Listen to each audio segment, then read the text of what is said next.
L'inauguration de la rue Cassagno, de la rénovation de la rue Cassagno, c'est un moment symbolique puisqu'il s'agit du premier chantier réalisé par la C2A sur la voirie de l'ancienne CCAB.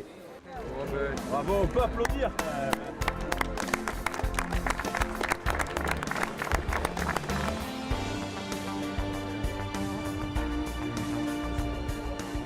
On est a priori dans la cour de ce que était un des châteaux d'Astafort, qui était derrière moi.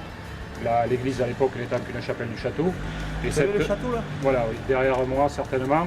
Et une partie, une maison forte qui est ici derrière vous, donc il reste encore un beau morceau.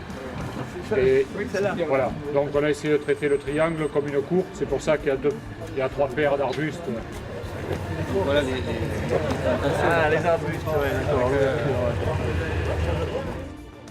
Ce projet ne se serait pas fait s'il n'avait pas été voulu par André Garros et le conseil municipal, mais derrière tout de suite, dès que ce projet est voulu par le conseil municipal, il y a la solidarité qui est portée par la communauté d'agglomération, et ça permet un très bon plan de financement. Parce qu'en final, quand vous avez construit un plan de financement qui, sur 228 000 € laisse 40 000 € à la commune d'Astafort, vous pouvez dire que vous avez un maire qui a fait son travail. Félix Cassagno est né dans cette rue, et il existe toujours des descendants de Félix Cassagno, puisque Madame Carrera, qui était présente, qui a coupé le ruban, est une arrière-petite-fille de Félix Cassagno.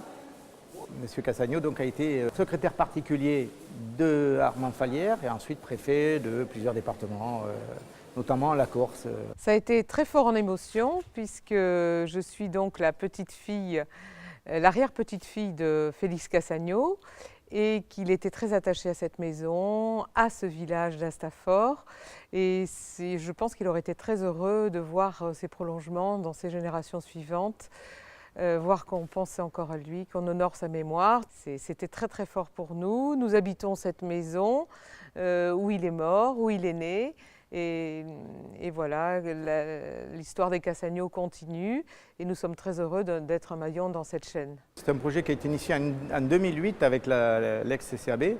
Donc l'agglo, avec notre intégration, a repris ce projet à son compte. Et effectivement, ce projet, nous y avons trouvé du bénéfice puisque le pluvial, qui n'était pas une compétence de l'ancienne CCAB, a été repris par l'agglo. Donc effectivement, nous avons fait une opération beaucoup plus intéressante en venant à l'agglo, effectivement.